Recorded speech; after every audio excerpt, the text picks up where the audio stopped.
तरह से भाई अभिषेक ने शिव जी की यात्रा लेकर के इस लोवावट की पवित्र धरती पर आ रहे हैं, उन्हें भी मैं मेरी ओर से हार्दिक अभिनंदन करता हूं, स्वागत करता हूं। हम सब लोग वैसे किसान कौम शिव जी के वंशज है, महादेव जी के वंशज है। हम सब लोग सोचते हैं कि महादेव जी की कृपा हम पे हो।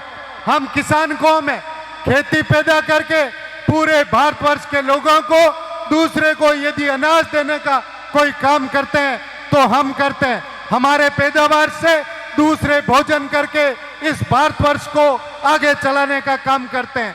किसान ऐसी कौम है, चाहे हम जब खेत का हल जोतते हैं तो अपने आप में शिव जी का, महादेव जी का, तेजा जी का, जाम्बो जी का नाम लेकर के आगे बढ़ाते हैं तो हमारी फसल भी 7 गुना पैदावार होती है और वो फसल सब लोगों के काम आती है। ऐसी कोई पैदावार करने वाली कौम है तो इस दुनिया पे किसान कौम और जाट कौम है। मैं आपको बधाई और धन्यवाद देता हूँ। दूसरा निवेदन भी करना चाहता हूँ, किसान कौम है, फसल का काम तो हम करते हैं, लेकिन हमारी वास्तविक कोई फसल है, सामने बेटे बच्चे और बच्चे हैं, उनके प्रति हम सब लोगों को एक फसल की चिंता करते हैं, जिस फसल से 6 माह के बाद हम पैदावार को होकर के हमारे परिवार का पालन पोषण करते हैं। लेकिन हमारे 7 पीढ़ी की कोई फसल है तो ये बच्चे बेटे हैं, इनकी पढ़ाई की ओर, शिक्षा की ओर ध्यान देने की जरूरत है। ये फसल आगे बढ़ करके लोवावट का नाम, अपने परिवार का नाम यदि दुनिया में कोई कर सकता है तो शिक्षा से ही कर सकता है। मैं निवेदन करना चाहता हूँ, पढ़ने वाले जितने भी बच्चे हैं आज के समय में, अभी कह रहा था भाई तुलचाराम जी मोबाइल की बात कर रहे थे, सोशल मीडिया की बात कर रहे थे। मैं कहता हूँ सोशल मीडिया का सदुपयोग करें।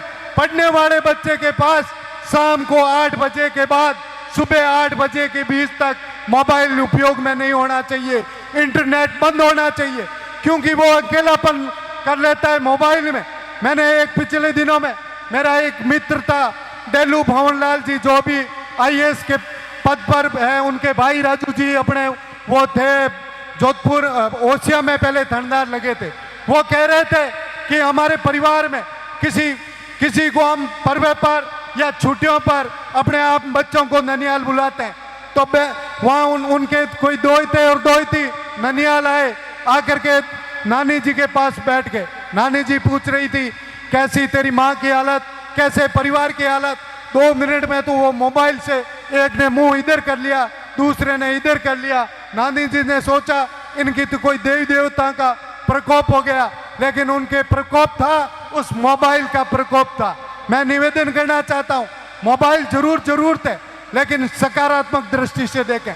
किस मोबाइल का अति उपयोग करते हैं वो अपने आप में हानिकारक है। जिस तरह से वर्तमान समय में नशा मुक्ति के लिए हमारे समाज में लोग नशा करते हैं, उनके लिए वकील साहब बैठे हैं, बहुत अभियान चलाते हैं, कहते हैं कि नशा नहीं करना चाहिए। मैं कहना चाहता हूं वकील साहब, आने वाले समय में बच्चों को मोबाइल छोड़ने का भी अभियान हम सब लोगों को चलाने पड़ेगा।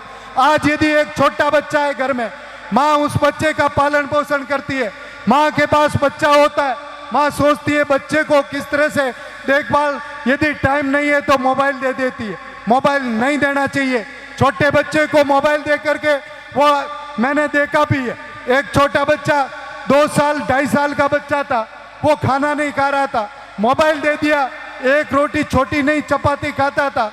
मोबाइल देने के बाद 2 चपाती, वो उनकी नज़र तो मोबाइल में रहती है, मुंह में वो चाप लेता है, न तो भोजन काम का और न उसकी दशा और दिशा काम की। मैं निवेदन करना चाहता हूँ, छोटे बच्चे के साथ इस तरह से नहीं होना चाहिए, हमें ध्यान देना है।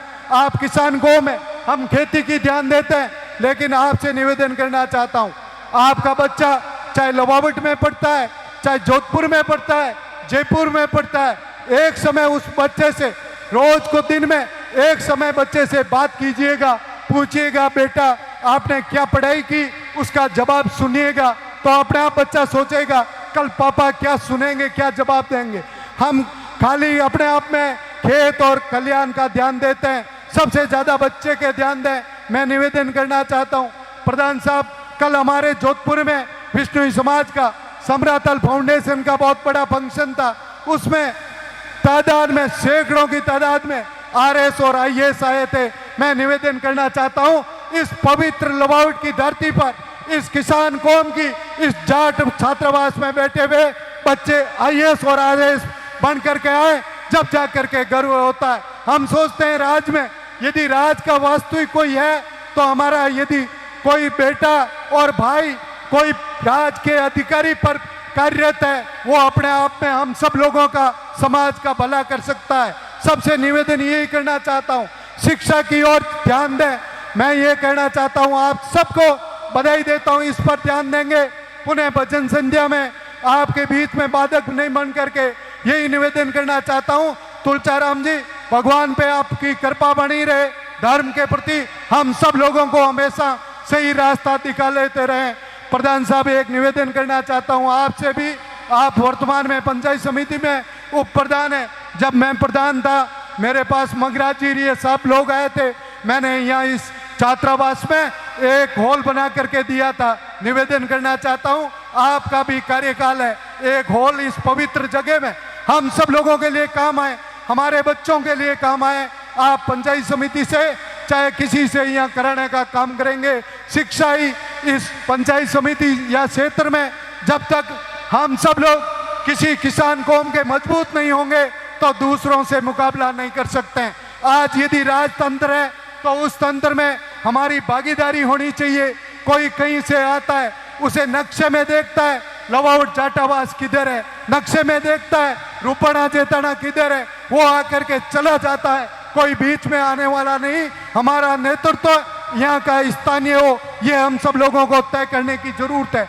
जब जाकर के क्षेत्र का विकास हो सकता है, उसे पता होता है कौन व्यक्ति कहाँ रहता है, क्या करता है। उसी के साथ एक दिन में ऐसा करना नहीं चाहिए, ये निवेदन करना चाहता हूँ। आप सब लोग अपने परिवार और समाज के प्रति चिंता करेंगे।